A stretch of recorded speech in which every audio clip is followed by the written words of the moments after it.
ఓం నమో వెంకటేశాయ. ఏడుకొండలవాడ వెంకటరమణ గోవింద గోవింద. శ్రీ శ్రీనివాస శ్రీ వెంకటేశ గోవింద గోవింద. కలియుగ ప్రత్యక్ష దైవం శ్రీనివాస పరబ్రహ్మ అనుగ్రహ విశేషంతో శ్రీమద్భాగవతంలో దశమ స్కంధంలోని విశేషాలు యథాశక్తి తెలుసుకుంటూ ఉన్నాం. నారాయణం నమస్కృత్య నరం చైవ నరోత్తమం దేవీం సరస్వతీం వ్యాసం తతో జయముదీరయేత్. శుకయోగీంద్రుల వారు పరీక్షిన్ మహారాజునకు శ్రీకృష్ణస్వామి దివ్య లీలా విశేషాలను వర్ణించి చెబుతూ ఉన్నారు.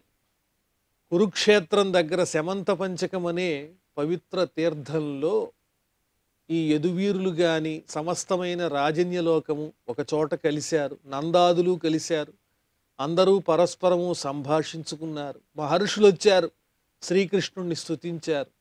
శ్రీకృష్ణ స్వామి వారిని గౌరవించాడు. ఆ తరువాత వారు ఋషులందరూ బయలుదేరడానికి సిద్ధంగా ఉన్న సందర్భంలో వసుదేవుడు ఆ ఋషుల దగ్గరికి వెళ్ళి, స్వామి, ఏ పని చేస్తే గనక కర్మ సంబంధమైనటువంటి దోషాలన్నీ పరిహరింపబడతాయి అని ప్రశ్నించాడు.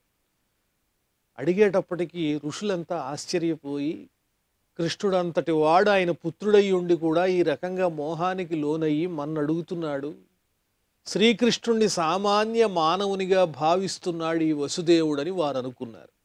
ఎంత గొప్పవారికైనా అప్పుడప్పుడు మోహం కలగటం సర్వసాధారణం. యం క్లేశకర్మ పరిపాక గుణ ప్రవాహై అవ్యాహతానుభవమీశ్వరమద్వితీయం ప్రాణాదిభిస్వవిభవై ఉపగూఢమన్యో మన్యేత సూర్యమివ మేఘ హిమోపరాగై. ఈ కృష్ణుడు సామాన్యుడు కాదు, ఈయన పరమాత్ముడే. ఆ విషయాన్ని తాత్కాలికంగా వసుదేవుడు మోహం వల్ల మర్చిపోయాడు. అందువల్ల మన్ని సూచన అడుగుతున్నాడు. లేకపోతే ఏ పరమాత్మని స్తుతించటం ద్వారా, మనసులో నింపుకోవటం ద్వారా ఉత్తమమైన స్థానాన్ని పొందుతారో అలాంటి కృష్ణ పరమాత్మ వసుదేవుని సాన్నిధ్యంలోనే ఉన్నాడు, సాక్షాత్తు భగవంతుడు. కానీ ఆయన్ని దర్శించడానికి ఋషులంతా వస్తే ఆ ఋషుల్ని వసుదేవుడు వెళ్ళి ఉత్తమ మార్గం ఏది, ఈ కర్మ అంతా కూడా నశించటానికని వారిని అడుగుతున్నాడు. దాంతో వారు ఏమనుకున్నారంటే, అయ్యో, ఈ కృష్ణుడు ఎలా కనిపిస్తాడు, ఎంత గొప్పవాడైనా సామాన్యుని వలె మానవుల రీతిని అనుకరిస్తూ ఉంటాడు. మేఘాల చేత కప్పబడినటువంటి సూర్యుడు ఏ విధంగానైతే ప్రత్యక్షంగా కంటికి గోచరించకుండా కాంతిని ప్రకాశింపజేస్తూ ఉంటాడో, అదేవిధంగా కృష్ణుడు కూడా తన మాయలన్నింటినీ కప్పి ఉంచుతాడు. సాధారణమైనటువంటి మానవులకు ఈ మాయ అనేది ఆవృతమైపోయి ఆ పరమాత్మ తత్వం అర్థం కాదు. వేటితో కప్పబడి ఉంటాడు, ఏ ఏ మాయల్ని సృష్టిస్తూ ఉంటాడంటే ఆ శ్రీకృష్ణ పరమాత్మ అనేక రకములైనటువంటి కర్మలు, సుఖదుఖాలు, సత్వరజస్తమో గుణాలు ఇత్యాది ప్రవాహాలు ఏవైతే ఉంటాయో వీటన్నిటితోనూ మాయ చేస్తూ ఉంటాడు. అదేవిధంగా శరీరము, ప్రాణము, ఇంద్రియాలు, ఇంద్రియ ప్రయోజనాలు, ఇలాంటి వాటన్నిటి చేత అద్వితీయుడైనటువంటి ఆ పరమాత్మ, అవిచ్ఛిన్నమైనటువంటి దివ్య ఆనంద స్వరూపుడైనటువంటి ఆ పరమాత్మ మేఘముల చేత ఏ విధంగానైతే సూర్య భగవానుడు కప్పబడి ఉంటాడో ఆ రకంగా ఈ జీవరాశులందరికీ కూడా ఈ మాయల్ని, ఇంద్రియాలు, ఇంద్రియ ప్రయోజనాలు, అదేవిధంగా సత్వరజస్తమో గుణాలు, ఆ మాయా గుణాలు, ఇలాంటివన్నీ కూడా కలిగించి వాటి ద్వారా తన తత్వం తెలియకుండా ఒక తెర వేసినట్లుగా, సూర్యుడికి మేఘం అడ్డున్నట్లుగా అడ్డు పెడతాడు ఆ మాయని. దానివల్ల ఎంత జ్ఞానులైనప్పటికీ కూడా అప్పుడప్పుడు ఆయన మహిమని మర్చిపోయి సాధారణమైనటువంటి మానవుడు ఈయన అవతరించాడనే జ్ఞానం ఒకప్పుడు ఉంటుంది, మరొకప్పుడు మర్చిపోతారు. వసుదేవుడికి తెలియదా అంత అజ్ఞాని ఆయన? సాక్షాత్తు శ్రీకృష్ణుడు ఆవిర్భవించినప్పుడే 4 బాహువులతో శంఖ చక్ర గదా పద్మములతో కనిపించి తన అవతారాన్ని గురించి వర్ణించి చెప్పాడు స్వామి. అయినా ఇప్పుడు వసుదేవుడు ఇంతకాలం తర్వాత కృష్ణుణ్ణి చూచి ఇతడు నా పుత్రుడు అనే వ్యామోహాన్ని అధికంగా కలిగి ఉన్నాడు ఈ క్షణం, అంతే తప్ప పరమాత్ముడు కృష్ణుడు ప్రక్కనే ఉన్నాడు కదా, ఇంకా ఋషుల్ని అడగడం దేనికి, ఆయన్ని సేవిస్తే చాలు ముక్తదే వస్తుంది, కర్మలన్నిటికీ ప్రాయశ్చిత్తం జరిగిపోతుందని ఆలోచించటం లేదు. అది ఋషుల హృదయంలో ఉన్నటువంటి ఒక చమత్కారమైన ఆలోచన. కాబట్టి ఈ శరీరం అనేది అనిత్యం అనే విషయాన్ని అర్థం చేసుకుని ఉండాలి. అధోచుర్మునయో రాజన్ ఆభాష్యానకదుందుభిం సర్వేషాం శృణ్వతాం రాజ్ఞాం తథైవాచ్యుత రామయో.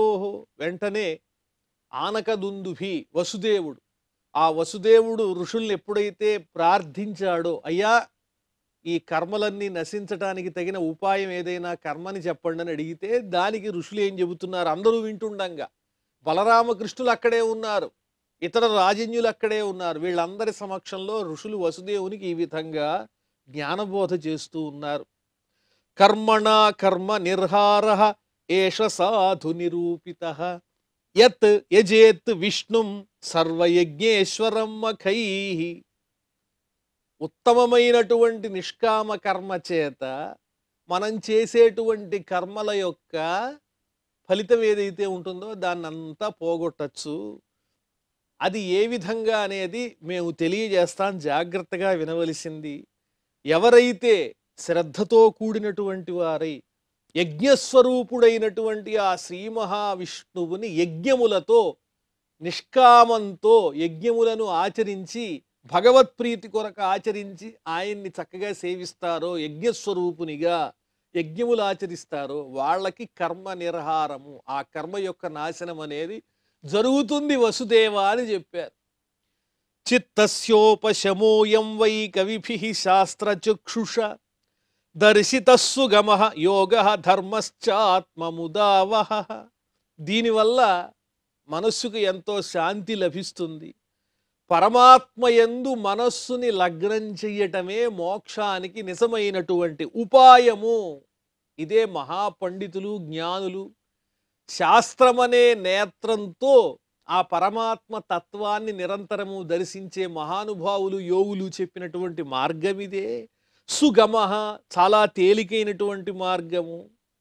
ఎన్ని కర్మలు ఆచరించినప్పటికీ ఆ కర్మబంధాలతో తగులుకోకుండా ఉండాలి అంటే ధర్మాన్ని ఆచరించాలి. ధర్మము అంటే పరమాత్మ అయినటువంటి శ్రీ మహావిష్ణువు యొక్క తత్వాన్ని అర్థం చేసుకుని ఆ స్వామినే సర్వస్వంగా భావించి ఆయన కైంకర్యపరంగా యజ్ఞయాగాదులు చేయటమే. ఆ ధర్మపరమైనటువంటి కార్యాన్ని నిర్వహించటానికి యోగశక్తి అత్యావశ్యకమై ఉంటుంది అని చెబుతూ, అంటే స్థిరమైనటువంటి చిత్తాన్ని పరమాత్మయందు లగ్నం చెయ్యాలని చెబుతున్నారు. అయం స్వస్త్యయనం పంథాః ద్విజాతేః గృహమేధినః యశ్రద్ధయా ఆప్తవిత్తేన శుక్లేనే జ్యేత పూరుషః. ఇదే మంగళప్రదమైనటువంటి నిజమైనటువంటి మార్గము. ఇదే భగవంతుణ్ణి పొందడానికి నిజమైన స్థానము కలిగినటువంటి మార్గం ఏమిటి అంటే, గృహస్థాశ్రమంలో ఉన్నటువంటి ద్విజునకు, ద్విజుడు ఇత్యాదులందరికీ న్యాయంగా సంపాదింపబడినటువంటి చక్కని ధనంతో శ్రద్ధగా ఆ పరమాత్మకు సంబంధించినటువంటి యజ్ఞాన్ని ఆచరించాలి. శుక్లేన ఆప్తవిత్తేన, ఎటువంటి విత్తాన్ని, ఎటువంటి ద్రవ్యాన్ని ఉపయోగించాలి యజ్ఞంలో అంటే అన్యాయార్జితమైన విత్తాన్ని ఉపయోగించకూడదు. శుక్లేన, న్యాయంగా స్వచ్ఛమైనటువంటి చక్కని ఆర్జించినటువంటి ధర్మబద్ధమైన ధనంతో యజ్ఞాన్ని ఆచరించి ఆ పరమాత్ముడు పురాణ పురుషోత్తముడైనటువంటి శ్రీమన్నారాయణమూర్తిని ఆనందింపచేయాలి, తృప్తిపరచాలి. ఎవరైతే గృహస్థు ఉంటారో వాళ్ళు. విత్తైషణాం యజ్ఞదానైః గృహైః దారసుతైషణాం ఆత్మలోకైషణాం దేవకాలేన విసృజేతు బుధః గ్రామే త్యక్తైషణాః సర్వే యయుః ధీరాః తపోవనౌ.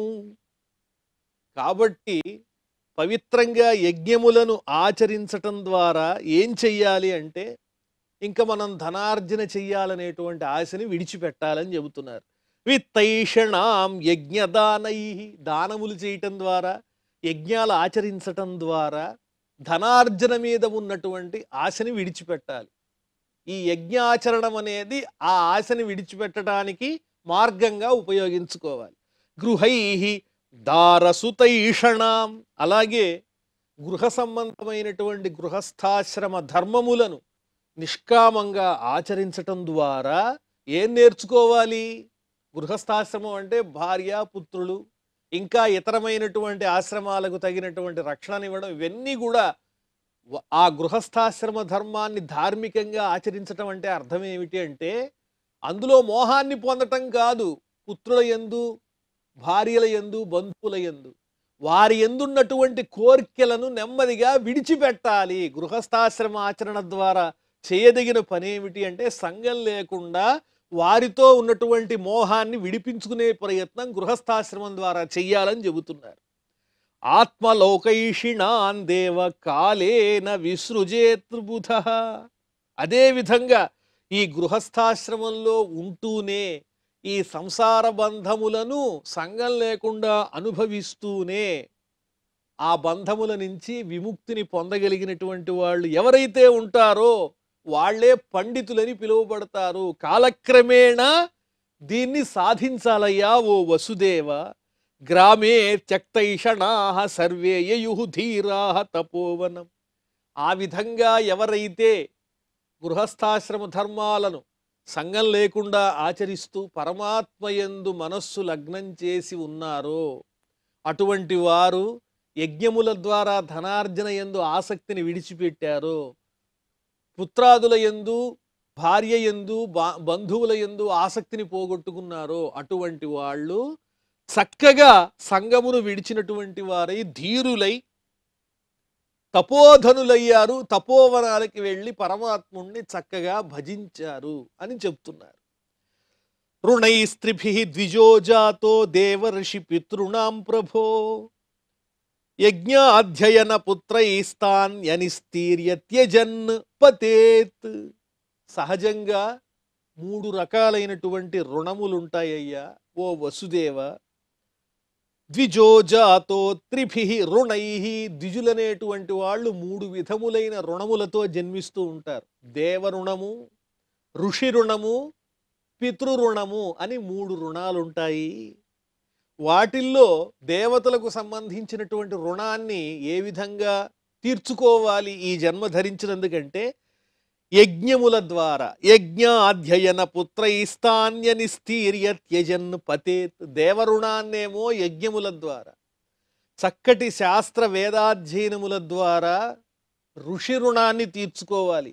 మరి పితృదేవతల రుణాన్ని ఏ విధంగా తీర్చుకోవాలి అంటే, సత్సంతానాన్ని పొందటం ద్వారా.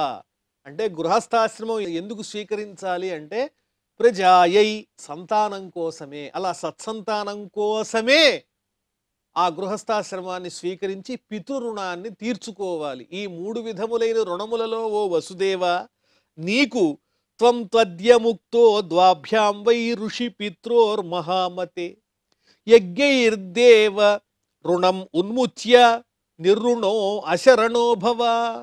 కాబట్టి నీవు దేవతల యొక్క రుణాన్ని తీర్చుకోవలసి ఉన్నది. అది కాక ఋషి రుణాన్ని తీర్చుకున్నావు, అదేవిధంగా పితృదేవతల రుణాన్ని తీర్చుకున్నావు. ఎలాగా? చక్కని అధ్యయనం చేయటం ద్వారా, జ్ఞానం ద్వారా ఋషి రుణాన్ని తీర్చుకున్నావు. అలాగే నువ్వు చక్కని సంతానాన్ని పొందావు కాబట్టి తద్వారా నీ పితృరుణం కూడా పరిపూర్ణమయ్యింది. ఇక నీకు మిగిలింది ఏమిటి అంటే, దేవతలకు సంబంధించిన రుణాన్ని నువ్వు తీర్చుకోవాలి. యజ్ఞైః దేవరుణమున్ముచ్య. ఆ యజ్ఞముల ద్వారా దేవతల రుణాన్ని తీర్చుకుంటే నీ జన్మ సఫలమవుతుంది. అది కూడా కామ్యముగా చేయటం కాదు, పరమాత్మ కైంకర్య బుద్ధితో ఆచరించాలి. వసుదేవ భవాన్నూనం భక్త్యా పరమయా హరిం జగతామీశ్వరం ప్రార్చః సయద్వాం పుత్రతాంగతః. ఓ వసుదేవ, నువ్వు ఒక విషయాన్ని మర్చిపోయావు. గతంలో ఎంతో ఉత్కృష్టమైనటువంటి భక్తిభావంతో నువ్వు పరమాత్ముడైనటువంటి శ్రీ మహావిష్ణువుని ఆరాధించటం వల్ల ఆ విష్ణుమూర్తే నీకు పుత్రునిగా, కృష్ణ భగవానునిగా ఇక్కడ అవతరించి ఉన్నాడు. నీ కుమారుడంటే ఎవరనుకున్నావు? సాక్షాత్తు పరమాత్ముడే. ఆయన యజ్ఞస్వరూపుడు, యజ్ఞభోక్త, యజ్ఞకర్త, జగతామీశ్వరం. జగత్తునకే ప్రభువైనటువంటి ఆ పరమాత్ముడు నీ పుత్రునిగా ఉన్నాడు. ఇతి తద్వచనం శ్రుత్వా వసుదేవో మహామనాః తాన్ ఋషీన్ ఋత్విజో వవ్రే మూర్ధ్న ఆనమ్య ప్రసాద్య చ. ఎప్పుడైతే ఋషులు ఈ విధంగా చెప్పారో వెంటనే ఋషులతో వినయంగా శిరస్సు వంచి రెండు చేతులు జోడించి నమస్కారం చేసి వసుదేవుడు వారిని ఈ విధంగా కోరుతూ ఉన్నాడు. ఉత్తమమైన హృదయం కలిగినటువంటి బుద్ధిమంతుడైనటువంటి వసుదేవుడు, మీరంతా నాకు ఋత్విక్కులుగా ఉండి చక్కగా యజ్ఞాన్ని చేయించి దేవతల రుణాన్ని తీరేటట్టు చెయ్యండి అని ఋషుల్ని ప్రార్థిస్తున్నాడు.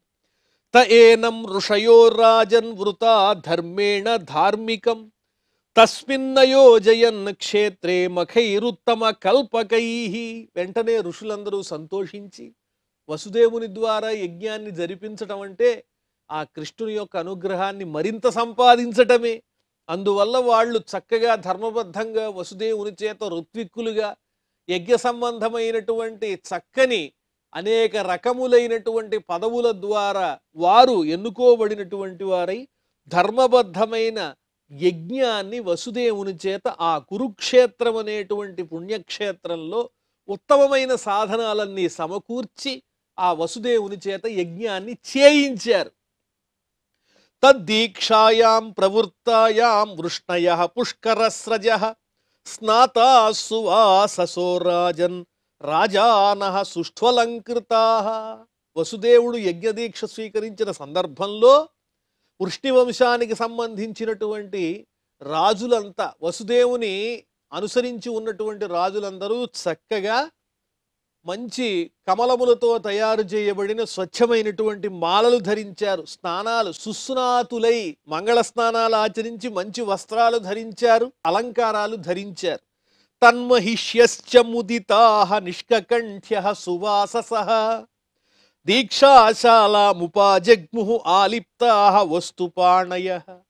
ఆ రాజుల యొక్క పత్నులు కూడా ఎంతో ఆనందంతో తమ కంఠముల యందు చక్కని బంగారు ఆభరణాలు ధరించినటువంటి వారై పట్టుచీరలు వంటి చక్కని వస్త్రాలు ధరించి ఎక్కడైతే వసుదేవుడు యజ్ఞాన్ని ఆచరిస్తున్నాడో ఆ యజ్ఞ దీక్ష జరిగేటువంటి చోటికి మంగళద్రవ్యాలు స్వీకరించి వాళ్ళందరూ సమూహాలుగా వచ్చి చేరారు. నేదుర్మృదంగపటః శంఖభేర్యానకాదయః నృతుః నటనర్తక్యః తుష్టువుః సుతమాగతాః జగుః సుకంఠ్యో గంధర్వ్యః సంగీతం సహ భర్తృకాః. ఇక మంగళప్రదమైన వాద్యాలు మ్రోగిస్తున్నారు అక్కడ. మృదంగాలు, పటహములు, శంఖములు, భేరీలు, దుందుభులు ఇత్యాదిగా కలిగిన ఎన్నో మంగళవాద్యాలు మ్రోగుతూ ఉన్నాయి. మంగళధ్వనులతో వేదమంత్రాల ఘోషలు, అలాగే నాట్యం చేసేటువంటి నర్తకులు, నర్తకీమణులు చక్కగా నాట్యం చేస్తూ ఉన్నారు. సూతమాగధులు, వందిమాగధులు అనబడేటువంటి వాళ్ళు సంతోషంగా స్తోత్రాలు చేస్తున్నారు. చక్కని కంఠం కలిగినటువంటి గంధర్వుల వలె గానం చేసేటువంటి చక్కని గాయనీమణులు, గాయకులు వీళ్ళంతా సంగీతాన్ని పాడుతూ ఉన్నారు. భార్యాభర్తలిద్దరూ సంగీతాన్ని చక్కగా గానం చేస్తూ ఉన్నారు. భగవత్ సంబంధమైన కీర్తనలు పాడుతున్నారు. తమభ్యషించన్ విధివత్ అక్తమభ్యక్తమృత్విజః పత్రీభిరష్టాదశభిః సోమరాజమివోడుభిః. వసుదేవుడు 18 మంది పత్నులతో కూడినటువంటి వాడై యజ్ఞదీక్షలో కూర్చున్నాడు, 18 మంది భార్యలతో. అటువంటి ఆ వసుదేవునకు ఆ ఋత్విక్కులు చక్కగా కళ్ళకు కాటుక పెట్టారు, శరీరానికి వెన్నను చక్కగా పూశారు. ఆ వసుదేవునకు యజ్ఞంలో జరిగేటువంటి క్రియల్లో భాగంగా తాభిర్దుకూలవలయైః హారనూపుర కుండలైః స్వలంకృతాభిర్విబభౌ దీక్షితో అజిన సంవృతః. అలా 18 మంది భార్యలతో యజ్ఞదీక్షలో ఉన్నటువంటి వసుదేవుడు ఎలా ఉన్నాడంటే నక్షత్రాలతో కూడినటువంటి చంద్రుని వలె ప్రకాశిస్తున్నాడు.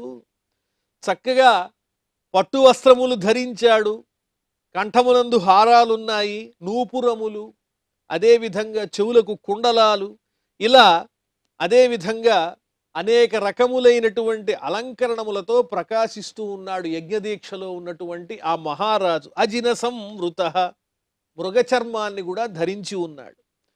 తస్యర్త్విజో మహారాజ రత్న కౌశేయవాససః ససదస్యా విరేజుస్తే యథా వృత్రహణో అధ్వరే. ఇంకా ఆ యజ్ఞంలో వసుదేవుడు ఎలా ఉన్నాడు అంటే వృత్రాసురుణ్ణి సంహరించి ప్రకాశిస్తున్నటువంటి ఇంద్రుని వలె ప్రకాశిస్తూ ఉన్నాడు. ఆ యజ్ఞాన్ని జరిపించేటువంటి మహర్షులు ఎవరైతే ఋత్విక్కులుగా స్వీకరింపబడ్డారో వాళ్ళందరూ రత్న ఖచ్చితమైనటువంటి చక్కని వస్త్రములను ఆభరణములను ధరించినటువంటి వారై ప్రకాశిస్తూ ఉన్నారు ఆ యజ్ఞంలో. ఓ పరీక్షిన్ మహారాజా, వింటున్నావా? తదా రామశ్చ కృష్ణశ్చ స్వై స్వై బంధుభిరన్వితౌ రేజతుః స్వసుతైర్దారైః జీవేశౌ స్వవిభూతిభిః. ఆ యజ్ఞదీక్షలో బలరాముడు కృష్ణుడు వారు కూడా తమ తమ బంధువులతో అన్వయించారు. తమ పుత్రులతో అలాగే పత్నులతో సమస్త లోకానికి ఆ బలరామకృష్ణులు ఎవరు అంటే సాక్షాత్తు నాథులే, ఈ జగత్తు నడిపించేటువంటి వాళ్ళు. వాళ్ళు తమ తమ ఐశ్వర్యములైనటువంటి మహిమలతో అదే విధంగా తమ పత్నులతో శృతులతో కలిసినటువంటి వారై ఆ యజ్ఞంలో పాల్గొన్నారు. ఈజేను యజ్ఞం విధినా అగ్నిహోత్రాది లక్షణైః ప్రాకృతైః వైకృతైః యజ్ఞైః ద్రవ్యజ్ఞాన క్రియేశ్వరం. అదేవిధంగా వసుదేవుని చేత చక్కగా యజ్ఞాన్ని సాంగోపాంగంగా విధి విధానంగా జరిపిస్తూ ఉన్నారు. జ్యోతిష్టోమ దర్శపూర్ణ మాసాదులన్నీ ఆచరింపజేసి ఆ తరువాత శౌర్య సత్రాది యజ్ఞములన్నీ కూడా ఆచరింపజేస్తూ ఉన్నారు. ప్రాకృతములు వైకృతములనే పేరు కలిగినటువంటి విభిన్నమైన ఆ యజ్ఞ సంబంధమైనటువంటి చక్కని విధులను ఆచరింపజేస్తూ ఉన్నారు. ద్రవ్యజ్ఞాన క్రియేశ్వరం. వీటితో ఎవరిని ఆరాధిస్తూ ఉన్నారు అంటే జ్ఞానస్వరూపుడైనటువంటి వాడు, ద్రవ్యస్వరూపుడు, క్రియాస్వరూపుడు అయినటువంటి ఆ పరమాత్ముణ్ణే, ఆ శ్రీకృష్ణుణ్ణే, ఆ శ్రీ మహావిష్ణువునే. కర్మ అంటే యజ్ఞకర్మ. యజ్ఞకర్మ ద్వారా ఆయన్ని ఆరాధన చేస్తూ ఉన్నారు. జ్ఞానం అంటే ఏమిటి అంటే మంత్రములు, వాటి ద్వారా ఆయన్ని స్తుతిస్తూ ఉన్నారు. ఇంకా ద్రవ్యం అంటే ఏంటంటే యజ్ఞంలో ఉపయోగించేటువంటి పురోడాశాది పవిత్ర ద్రవ్యము. ఈ ద్రవ్యము అదేవిధంగా మంత్రములనబడేటువంటి జ్ఞానము, యజ్ఞకర్మ అనేటువంటి క్రియ ద్వారా ఆ లోకేశ్వరుడైనటువంటి శ్రీ మహావిష్ణువుని చక్కగా ఆరాధన చేస్తూ వసుదేవుని చేత యజ్ఞాన్ని జరిపింపజేస్తున్నారు ఋత్విక్కులు. అధ ఋత్విగ్భ్యో అదదాత్కాలే యథామ్నాత సదక్షిణాః స్వలంకృతేభ్యో అలంకృత్య గోభూ కన్యా మహాధనాః.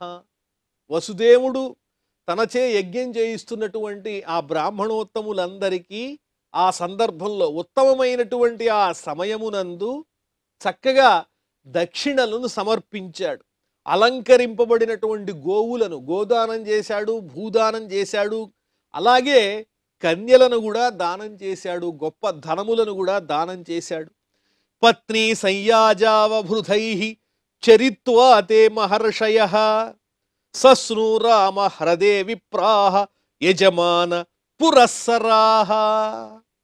ఇంకా యజ్ఞం పరిపూర్ణమైన తర్వాత అవబృధ స్నానం చేయటానికి సంసిద్ధుడయ్యాడు వసుదేవుడు. భార్యలతో సహా చక్కగా అవబృధ స్నానం చేస్తూ ఉన్నాడు. ఆ తరువాత మహర్షులు కూడా ఆ పరశురాముని చేత ఏర్పాటు చేయబడినటువంటి శమంత పంచకం అనే చోట పవిత్రమైన తీర్థములలో యజమాని అయినటువంటి వసుదేవుణ్ణి అనుసరించినటువంటి వారై అందరూ అక్కడ పుణ్యస్నానాలను ఆచరించారు.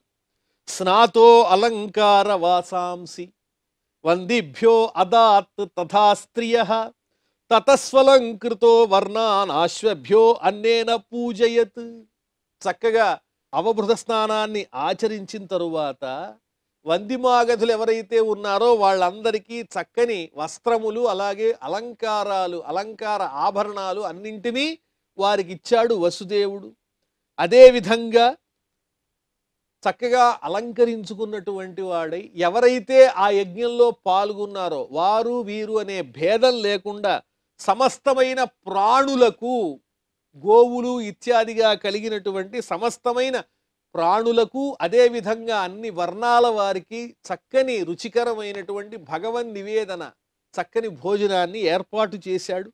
బంధూన్ సదారాన్ ససుతాన్ పారిబర్హేణ భూయస విదర్భకోసల కురూన్ కాశికేకయ సృంజయాన్ ఇక తన బంధువులైనటువంటి వారందరూ ఎవరైతే ఉన్నారో బంధుగణం వారి వారి పుత్రులతోనూ భార్యలతోనూ వచ్చినటువంటి వారందరికీ చక్కగా ఇష్టమైనటువంటివన్నీ ఇచ్చి కానుకలిచ్చి వాళ్ళని ఆనందింపజేశాడు.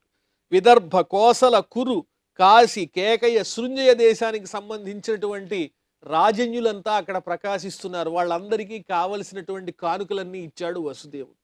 ఈ రకంగా చక్కగా యజ్ఞదీక్ష పూని అవబృధస్నాతుడై అందరికీ కానుకలు ఇస్తూ దాన ధర్మాలు చేస్తూ ఉన్నాడు వసుదేవుడు. మరి ఆ తర్వాత ఏం జరిగిందో మనం మళ్ళీ తెలుసుకుందాం. ప్రస్తుతం క్షమా ప్రార్థనాదులతో ఈ కార్యక్రమాన్ని పరిసమాప్తం చేసుకుందాం. అథ క్షమా ప్రార్థన.